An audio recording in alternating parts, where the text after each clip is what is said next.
they reviewed their full moon hike results, the continued Polk Hill bike trail kind of interconnectivity status. They're trying to talk with the state and figure out the pluses and minuses of working with the state to make that property accessible for connection to the Crandalls Park, and whether it be better for the state to own it or the town to have ownership over it and some kind of transfer. So that's an ongoing conversation.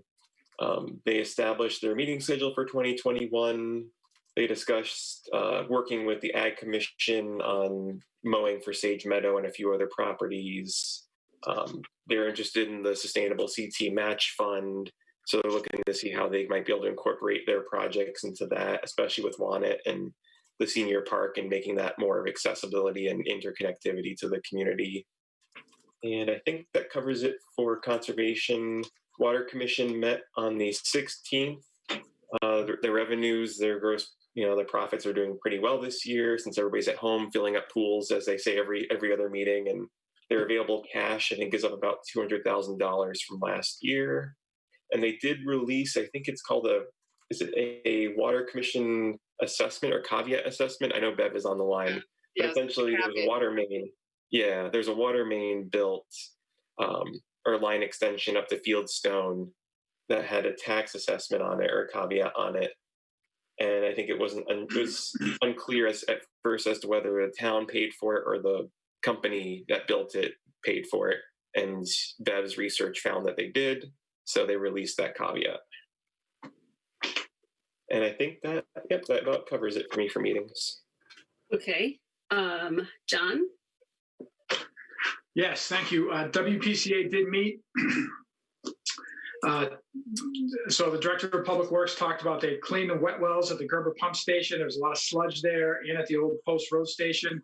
Led to a couple of small holes in the housing, but they're still functioning. There was a leak at the Gerber pump station, and the radiator was replaced. Environmental Services pumped them out. And then they talked about enclosing the Gerber pump station to protect it from the elements.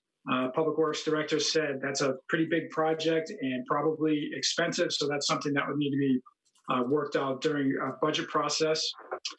They approved their 2021 meeting schedule, talked about 12 Schnipsit Lake Road. All those connection fees have been paid.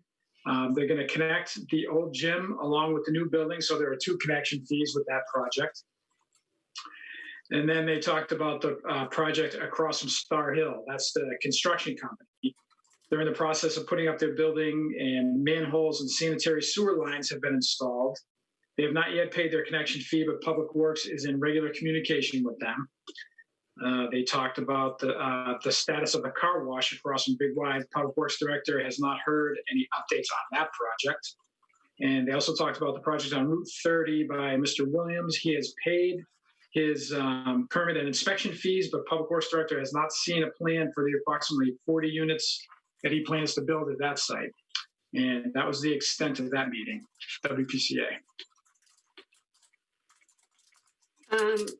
I actually had the Genovese property on my my report because I was down. My daughter is making me go walk with her at like an obscene time in the morning at Star Hill, and I noticed that they do have a lot up there. They've moved along very well. They've made great headway with the whole landscaping of the area and the access road, and that you can see the building going up. And I was happy to see that movement. Perfect. Lou?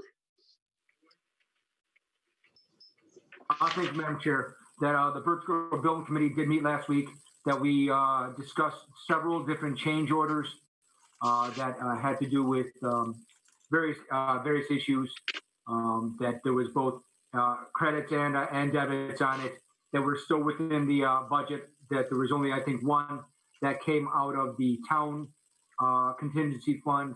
Everything else came out of the construction company's contingency fund. That the next meeting will be, I anticipate it to be a more substantive one, where we're going to start looking at some of the issues that we put off from the basically delayed any or deferred any action on, contingent upon the unsuitable soils funding.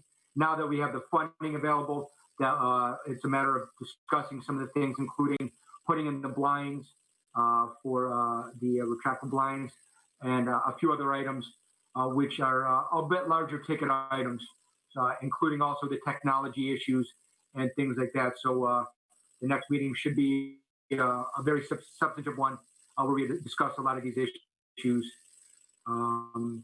That's about some of the substance of it. Everything else is captured inside the minutes. I don't know, Bev, is there anything that you think that I missed that should be discussed? I think you're pretty accurate. Okay, thank you. Yeah.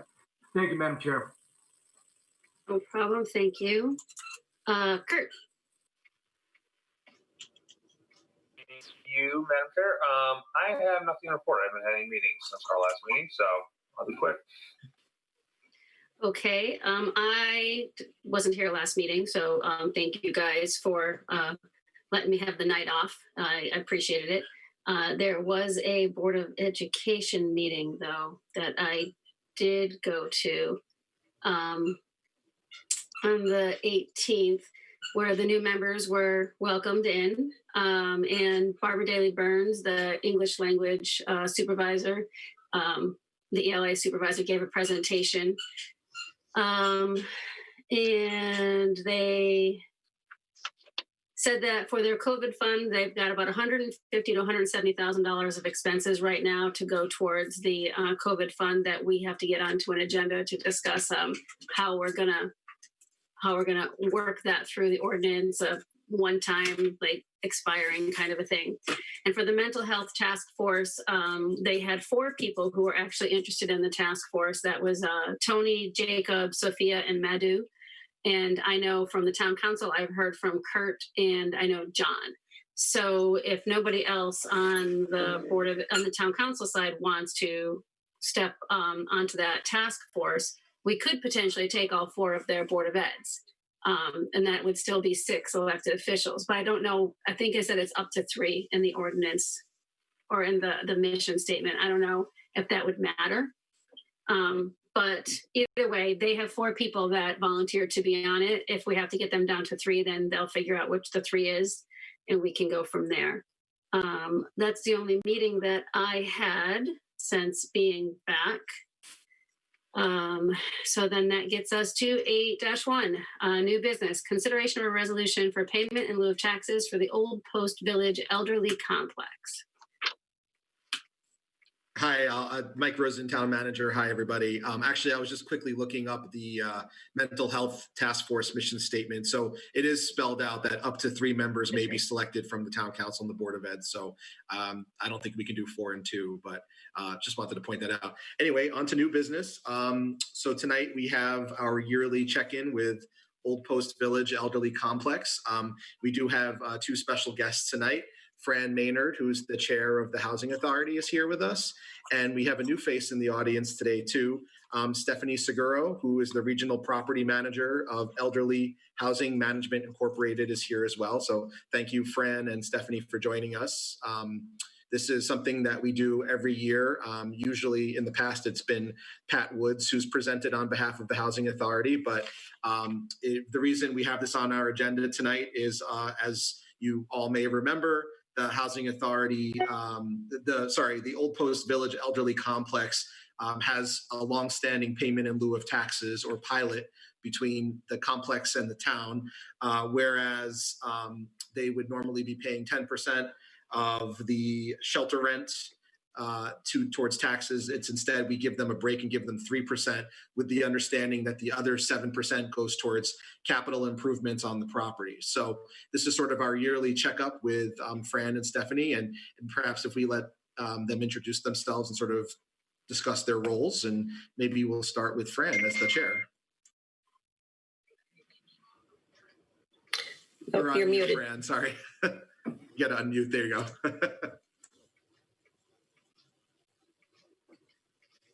Oh, still muted. If you just click, there you go. You should be okay now. I should be in business. Okay.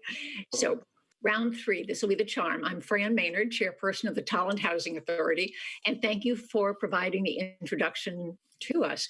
We realized last spring when Pat Woods was retiring after 38 years, that we were tasked with finding a replacement. And after much searching, we're very happy to decide on management company, Elderly Housing Management. They are also familiar to anyone connected with Winding River, since they are in charge of management there as well. So happily, as of July 1, they have taken over management at Old Post Village. And I would like to now introduce Stephanie Seguro, Regional Property Manager, who will handle the rest of the information. Well, I'll certainly do the best I can. Thank you, Fran, for that introduction. Yes, so I am the regional property manager. I manage 16 properties in part of the state, which does include Winding River Village, in addition now to Old Post Village. So I am familiar with Tolland a little bit, and we're happy to have Old Post in our portfolio now. It's a beautiful property. It's been well maintained for its age, but certainly is starting to show its age a little bit.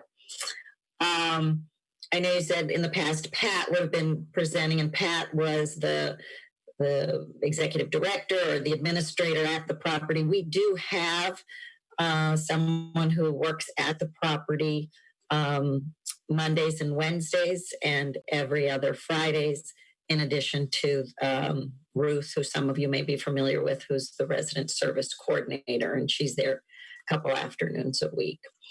So I'm not sure what the process is here. I know we were asked to fill out this annual budget, estimate of annual income and expenses, which I believe you've all gotten a copy of.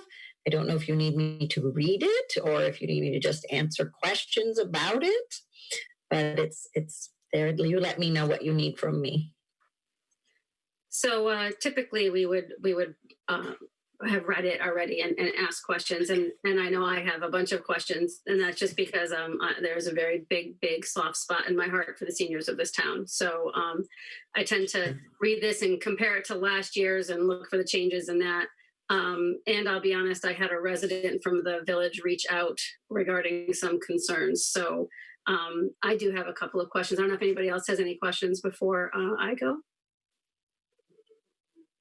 None for me initially. No? Okay.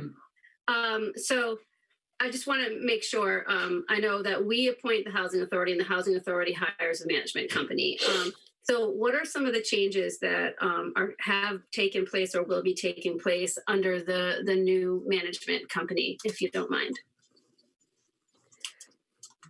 In terms of financially running the property, is that what you're asking? I don't know that I understand Financially, the scope or how much you wanted me to speak about here tonight. So either financially or any other changes to the property in terms of how they're doing things or how the apartments are leased. Is there anything that you guys are looking to change with the new management company compared to the old? I don't think so. I mean, aside from, the changing from being self-managed to now there is a management company, certainly paying a management fee is impacting the budget, substantially. But also setting aside the money that was supposed to be set aside for replacement reserves is now listed here on the budget as well. Other than that, the property is governed by DOH in terms of its regulatory body and in terms of how the apartments are rented. And we are following all of those guidelines of Department of Housing and renting the apartments the same way they were rented before, just using different paperwork. We have our own application packet and we have our own verification forms for when we recertify. They used to recertify every other year, and we recommended to the board that they recertify annually, which the board approved. So I suppose that's one change that has taken place. Other than that, I don't think there have been a lot of changes. Okay. Mike, I had a question regarding Parker and Winding River are also payment in lieu of taxes. Is their process and rate and all of that similar to the same that we have here? And if not, is that something that we should look at to try to standardize the policy between all of the the elderly housing areas? I think it would be a good idea to maybe look into standardizing the 3 cooperation agreements. My understanding is that the dollars amount are the same. They all are piloted at 3% of tenant rents. But for this particular complex, as you see in your packet, we have this agreement that dates back to 1974. And in, I forget where exactly it's in this document, but this is the only of the 3 elderly housing complexes in town. This is the only one where we asked them to put the other 7% into capital reserves for their own capital reserves. We don't. That's not memorialized in the other 2 complexes. So it's a good idea, obviously, for them to think long-term capital. 7% roughly translates to about $10,490 here for this complex. So it's good money to put aside, but again, this is the only one that we do that for. Yeah. So maybe we should talk about looking at that and reviewing it. Agree. Okay. The increase in rent, do you know when the last increase was or what the percent of increase is going to be this time? Increase in rent. Okay, so it's my understanding that a number of folks that live there have been grandfathered, folks that moved in prior to 2018. They have a base rent of either $200 a month or $210 a month. However, they pay 30% of income or that base, whichever is higher. So many of them are paying well over 200 and 210. In 2018, there was something called a rent stratification, where the base rent was changed to $375 for all incoming folks that moved in as of, I think it was May of 2018. And again, folks that have moved in since then are paying $375 or 30% of their income, whichever is higher. And so we do have, so that's why when you look at these, the base rents that were on page 2, Mm-hmm. where we have 8 units with a base rent of 200, 8 units with a base rent of 210, 11 units with a base rent of 375, and three units also with a base rent of 375. That's where you get that base rental income. The excess of base, the 62,000, represents all the amounts over those bases that people are paying. So there's no plan at this time to change the base rents, just through new folks moving in, and we have had a few vacancies since we took over, through new folks moving in, through doing the annual recertifications for next July. We do anticipate increases in folks 30%, so we do anticipate some increase in the amount of excess collected. So the only change that's going to happen to the rent will be based on their own personal income if it goes up the 30% number. So, correct. Okay. They're not right. Correct. We're not proposing an increase to the base at this time.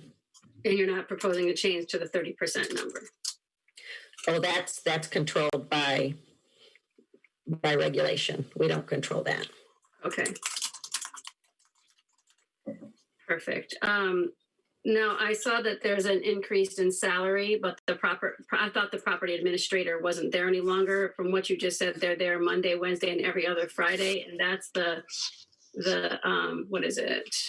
The 21,843. Correct. And that's in addition to the new $18,000 that's for the management fee. Correct. Okay. The salary is for the work of the person who works at the property. The management fee is what's paid to the management company for overhead, such as my salary as regional manager and my bosses, and the work of the corporate office to manage the bank accounts, and that sort of thing. So is there anything that the residents can expect to, this is going to sound bad, but get for that $18,000. Supervision of the property, expertise of running this type of housing, years of experience. I'm not Upgrade. exactly sure how to answer that. Go ahead, Fran. I was just going to say upgrading, and Okay. I mean, you are actively searching and have already taken advantage of some grant money. So there's an active engagement in seeking ways to improve the property or upgrade and maintain the property. That's true. Okay, that's kind of what I'm looking for, because just to have the $18,000, you know, that's a big chunk of the budget, $18,000. So I was looking to see what the residents can expect to get for that increase. So that helps. So if you're actively looking for grant money and you're upgrading the facilities and improving the property, then that's good. I've been working. Hi, Beth. Nice to put a face to a name. We've spoken on the phone. We are working on looking for some funding for a new generator for the property, a centralized alarm panel that I've been in contact with the fire marshal about what kind of improvements he'd like to see on the property. We did get some quotes on getting new windows done for all of the apartments. Complete with $30,000 incentive from Eversource. However, the remaining cost of $50,000, we just could not find a pile of money to pay for it at this time. Tomorrow, I'll be distributing $30 gift cards to each resident for Big Y that came from a small grant. We were able to find her a small, it was a grant or some kind of contribution opportunity. Just had to fill out an application. Okay. All right. Then the only other thing, I think that's all that I have. My only other concern is just for the people who don't handle change well and have been there for a while, you know, trying to find, maybe this is more for you, Fran, as the housing authority there, is to just trying to find a way to gap that with the residents and the new management company who may feel like, you know, their world is changing and they don't quite know how to handle it. That has been on our minds throughout the process. And it is an advantage that one of the members on the commission is a resident at Old Post. So we have someone living there, and that is key. We also have the resident services coordinator, Ruth McGinley, had been there and remains there. So we felt that she too was a continuing connection to be helpful. The superintendent of the property, Jeff Pierce, chose to resign about a month ago. That was his decision, but he also had been a connection with the past. So, you know, we have been paying attention and we keep asking those questions. And Stephanie, you know, we keep asking those questions when handbooks are always looking through residents' eyes and trying to do the best we can. Yeah, I appreciate that. I appreciate the sensitivity to it. That's all that I have. Anybody else have anything? Sorry, I didn't mean to make it seem like I'm grilling you. Like I said, I just reviewed this really thoroughly, and these people have there's a soft spot in my heart for the seniors in town. So, Sure.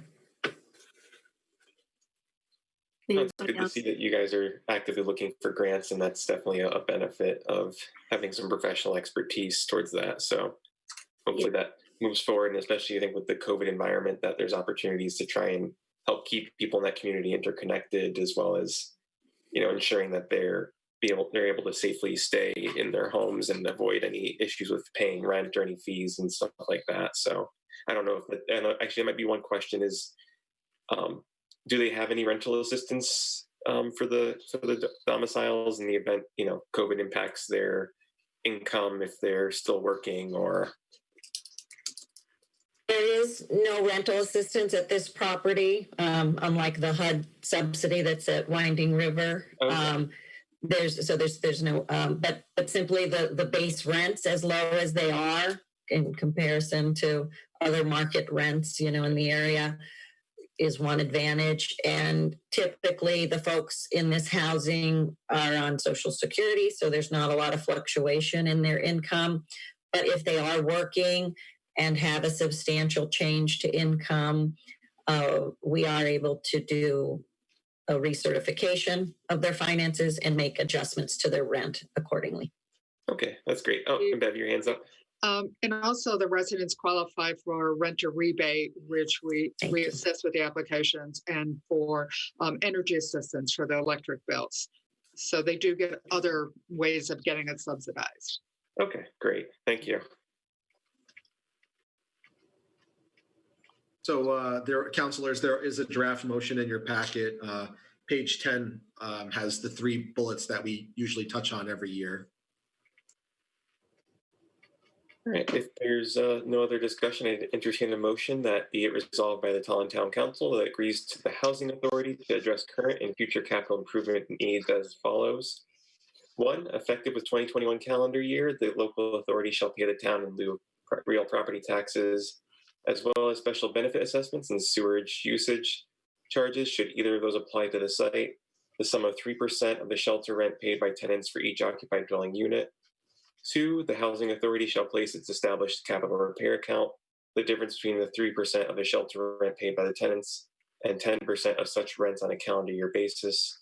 And 3, the amount of the payment in lieu of taxes shall be reviewed by the town council and the housing authority on an annual basis in the month of September. And in addition to the housing authority shall submit at the same time a list of capital improvement projects proposed for each of the next 5 years, approved by the Tolland Town Council on November 24th, 2020. That was a mouthful. Yeah, a little. This is Lulu, also move. Okay, any discussion? All those in favor? Steve? Aye. John? Aye. Lou? Aye. Kurt? Aye. I'm an aye. That passes unanimously. Thank you both for your time. I hope you have a wonderful holiday over the next few days. Stay safe, stay healthy, and enjoy some turkey and gravy. Thank you. Happy Thanksgiving to all of you. Thank you. Take care.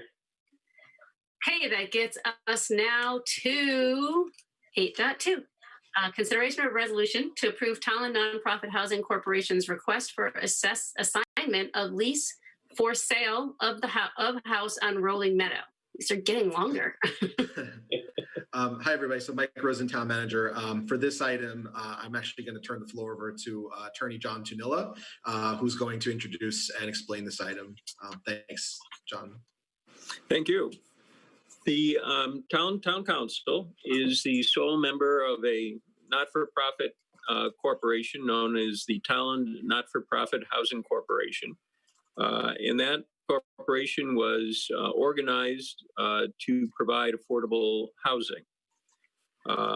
The Tolland Not-for-Profit Housing Corporation owns the land at Rolling Meadow and leases that land to individuals who own their own house on the land. The Rolling Meadow was developed a number of years ago with the assistance of the state of Connecticut and a grant. And what happened is the town purchased the land, subdivided it, put the road in, was reimbursed for those costs from the state, and then built houses on Rolling Meadow. And then when they went to sell the houses, the town retained ownership of the land and sold just the house. And that's what makes it affordable. So if a house costs $150,000 and $50,000 of that is the cost of the land and $100,000 is the cost of the house, these individuals were able to buy the house for $100,000, and that made it affordable to them. The town leases the land to the homeowners under the terms of a ground lease, and the homeowners pay a rental fee of $21 per month. And that fee hasn't changed since the inception of the project over a decade ago. When a homeowner wants to sell the house, they can only sell it to a first-time home buyer. The first-time home buyer has to meet certain income limitations. and the sales price is capped at a certain amount. And that cap basically allows the seller to get back the purchase price plus half of the appreciation with some adjustments. So we have a situation now where the homeowner at 58 Rolling Meadow has found a buyer for their home and would like to sell it. And as a condition in the ground lease, the town council has to approve the assignment of the ground lease from the sellers to the buyers. And that is what we're asking the council to do at this point. I'm happy to address any questions that the council may have. So we just have to approve the sale for the transfer of the lease. That is correct. Basically, that's like the layman's terms of it. Thank you, by the way, for all of that backup in history. That was very useful. So in this case, the owner has found somebody, they meet all the qualifications, and we need to approve the sale of the transfer of the lease. That is correct. Anybody? Luluba. Thank you, Madam Chair. Of course, I got to be the legal guy to ask the questions on this. Go right ahead. Take away, legal guy. Yeah, no, that's just so I can understand on it, because I took a look at the provisions at the leasehold agreement and everything else, so that the property that the sale of the house, they get back what they paid plus one half of any appreciation. Is that correct? That's correct. That's the limit. And the houses would sell for a lot more, except for this limitation on the sales price. Because on the resales, the thought is that we want to keep it affordable, and this cap provides for the affordability. Okay. And then as far as inside the lease, I didn't see any restrictions as far as any improvements or anything like that would be done on the houses. Is that correct? The improvements are added to the purchase price when computing resale. Okay. All right. That's all I had. Thank you very much. I appreciate the answers. Thank you, Madam Chair. No problem. Bev, Mike, how many homes do we have like this? Ev, do you know the answer to that one? I'm Four. sorry. I think we have 4 that are not on Winding River. Winding River, Rolling Meadow. And I think, John, is there almost 40? I don't think it's that high. I thought Rolling Meadow was 22, maybe. I'll get my book and I can answer. Well, that's a good amount. So all of Rolling Meadow, that whole road basically is this affordable housing, correct? That's correct. Yeah. The town bought it as a piece of raw land and then went through the subdivision process and put the road in. Okay. Anybody else have any questions or anything? No? All right. I wasn't sure if you do the motion first or wait. I think Bev was still researching the answer. I think John is right about the 20. And then there are 4 other projects, I think 2 on Reed's Road and 1 on North River Road. I'm sorry, can you say that again, Beth? Besides the homes that are located on Rolling Meadow, there are 2 on Reed Road and 2, I believe, on North River Road. But I will get the exact data for you tomorrow and I can email it to Mike. That's okay. I'm just honestly thinking it's interesting to see how many we have because that helps from an affordable housing perspective. And I just didn't have all the background that the town had bought the land, owned it, built the houses, did all that stuff, and then sold them. So that was all. The town council was actually the developer years ago when this started. Interesting bit of history. Yeah, you'll be busy. Okay. Steve? Yeah, if there's no other questions then, I'll entertain a motion that be it resolved that the town council of the town of Tolland, acting in its capacity as the sole member of the Tolland Nonprofit Housing Corporation, hereby approves the assignment of the lease of the property known as 58 Rolling Meadow Drive to qualified people as the term is defined in the state of Connecticut Department of Housing pursuant to the terms of the assignment approved by the Tolland Town Council on November 24th, 2020. Lulu, I'll second. You sound so enthused. Any discussion? All right, all those in favor, Steve? Aye. John? Aye. Lou? Aye. Kurt? Aye. I'm an aye, so that passes unanimously. Thank you, attorney. I hope you have a nice Thanksgiving, and we won't keep you on the phone any longer. Thank you very much. A nice Thanksgiving to you all. Thank you. Have a good night. Thank you. That gets us to 8.3, appointments to vacancies on various municipal boards and commissions. I don't think we had any appointments tonight. We do have a resignation letter though from Jim Gorman he was on Design Advisory Board, but we don't have any appointments tonight. Okay. We have no old business. Report of the town manager. Okay, hi, Mike Rosen, Town Manager. I do have a couple updates tonight, and just wanted to start off by saying Happy Thanksgiving, first of all. And we're working in our office, wrapping up the capital budget process. We're going to be submitting the memo as part of your next council packet.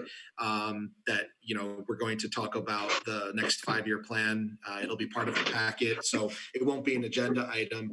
However, I do want to just mention that 2 meetings from now, the second meeting in December, I would like to consider maybe doing an agenda item specific to the firehouse improvement capital project because of the nature and the scope and also the dollar value that will be proposed. We should probably do a standalone agenda item to just get some information out there to talk a little bit about the project. So that's something that's coming down the pike on that. On the HR front, we have some good news. We are going to be promoting from within Kim Kowalshin to the Director of Senior Center position that's been vacant since Fran left us back in October. So we wanted to wish Kim well in her new role for the town. Kim is currently the executive assistant in the town manager's office, one of our 2 executive assistants. So she's going to be our new Senior Center Director, effective probably somewhere around mid-December to late December. The actual transition time, we're still working out the specifics, but we are happy to announce that Kim is our next Senior Center Director. We've also been engaging in library circulation interviews for that position. Mike Wilkinson informed me, I believe, that we had we had over 100 candidates apply for that, but I think we had 6 that we interviewed. So Mike is working on that for us. For which one again, Mike? Which one? Library circulation assistant.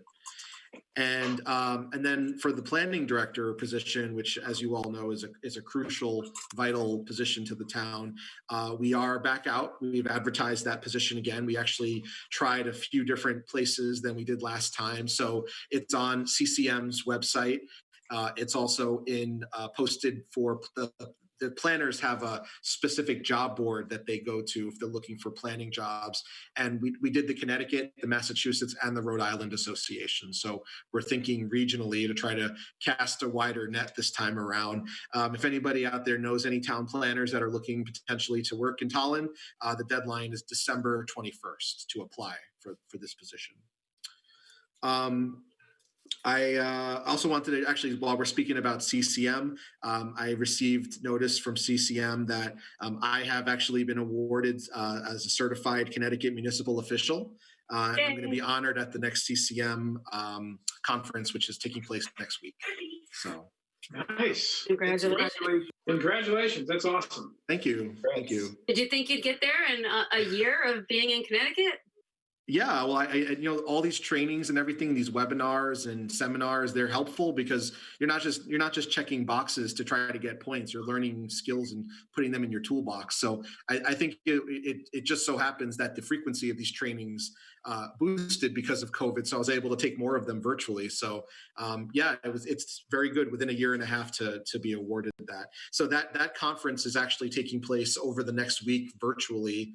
And so I'm going to be going to some of those events throughout the week. So that's good news. No Nashville this year. What's that? No Nashville. no. This is just the. Well, this you don't want to be in Nashville right now.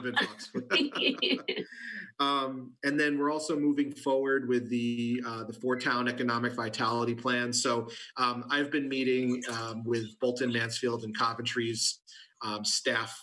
Well, actually, we have two groups. We have sort of the four towns have a staff group where the town planners and the other three towns, plus myself, we meet frequently. But we also have, we're going to be implementing a steering committee that's going to guide the implementation of the four-town plan. And actually, on our next agenda, I probably will ask that we have under appointments Tolland's nominations and appointments to the steering group. So each of the four towns is going to have 3 representatives. It's what we're likely going to do is a mixture of staff and other officials. So each town's doing a little bit differently, and I've spoken to a few representatives already in Tolland. But I think what we're looking to do is have myself or my designee, hopefully the next planning director will help me out with that, as one of the representatives. And then the other 2 would be a member from EDC and a member from Conservation Commission. So we're kind of getting a nice cross-section of all the things that the plan is, between conservation, between trails, hiking, agriculture, economic development, business development, and town management. I think having a panel of 3 from Tolland would be a good representation from our town. So I'm going to recommend to council at the next meeting the 3 reps that I just described, and I have specific people in mind for those 3. And yeah, that's what I had for now from the manager's report. I don't know if anybody has any questions for me. One question, Mike, actually, is there an update on the progress of the fire truck acquisition, or is that moving along? Yes, that's a good question. About 2 weeks ago, John Lytle and at the Public Safety Department, we had a vendor come in to give us a demonstration of that brand of truck. I think John has seen 2 or 3 different brands now. I believe we're at the point now where we're, to be honest, I think we're going to be going out to bid at this point for the fire truck versus doing a bid waiver for it. And that's something that John and I have been discussing the pros and cons of. So we're putting together the bid documents. And actually, that's a good reminder, Steve. I'll just check in with him and ask him if we're ready to go with that. But we're getting very close. Okay, thanks. Good.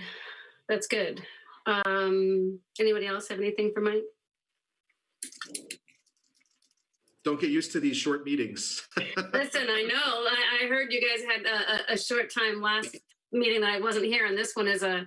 You might beat the record for the last meeting, the way we're going. So we're going to keep going. All right. So adoption of minutes. All right. I would entertain a motion to adopt the November 10th remote regular meeting minutes as outlined in 11.1. This is Kirsten. I'll second that. Thank you. That was the dramatic pause for. Okay. Lou's trying to diversify, let other people second the motions. Any discussion? All those in favor? Steve? Aye. John? Aye. Lou? Aye. Kurt? Aye. I'm an aye, so that passes unanimously. Thank you. Gets to the chairperson's report. I mentioned the Genevieve building was going up and looking good. One thing that I did want to bring to everybody's attention is, as the newly elected representative-elect for the district, I am meeting with all of the towns, and I will be meeting with Mike, but it's a little weird with you guys. So I just want you guys to start thinking about the next legislative session and what it is you want me to be focusing in on for the town. You want it all. You want Pardon it me? all. We want it all. So as you guys know, my door is always open. I am looking for any input, feedback on what we need to do here as a town. I already met with planning and zoning last night. I'm meeting with the Board of Ed.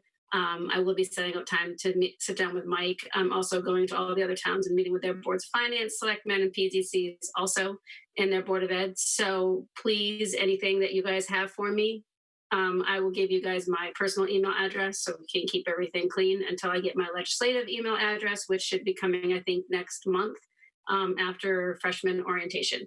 But once I have that, I'll give it to you guys so we have open lines of communication. I just wanted to make a little public announcement at the expectation that positive COVID cases are going to continue to rise with the upcoming winter months. I wanted to point out that the formula that's being used by the state is a rolling average of 14 days.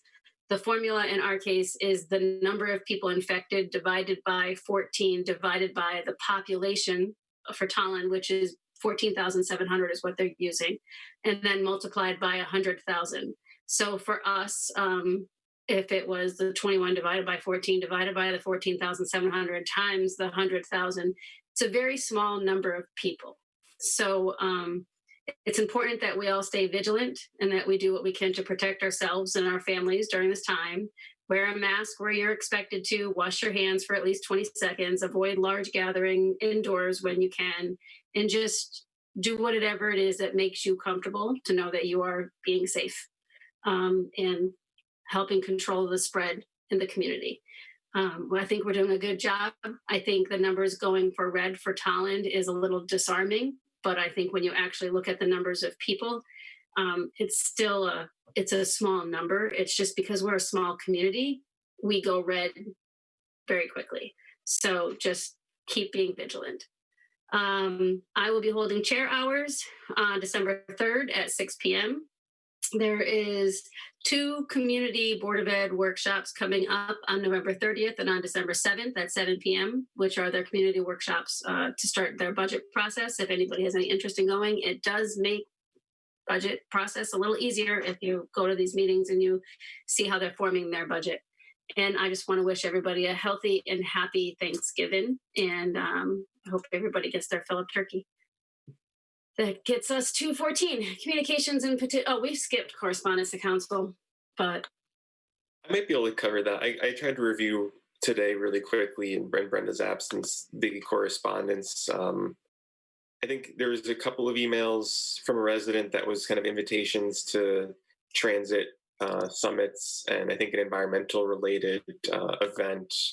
And then I think we received one correspondence from a resident about interest in establishing an ice hockey rink in town. I know that there was one in the past, so I think there was some interest there in trying to revive that project. Mr. Vice Chair, I can just say I had a meeting today with DPW Director and Recreation Director. This will be on the next Recreation Board's meeting in December. They have the proponent of the project is going to go to them to workshop and discuss it. Okay, great, awesome. And I think that covers it for correspondence other than spam-related emails, which I think, Mike, you mentioned that we were looking to go towards a .gov email format to help filter that out instead of the .orgs. That's correct. Yep. Yeah, I really like the wine emails, but I don't ever go to the guy, so he just keeps coming back and back and back. So I think going to the .gov will help.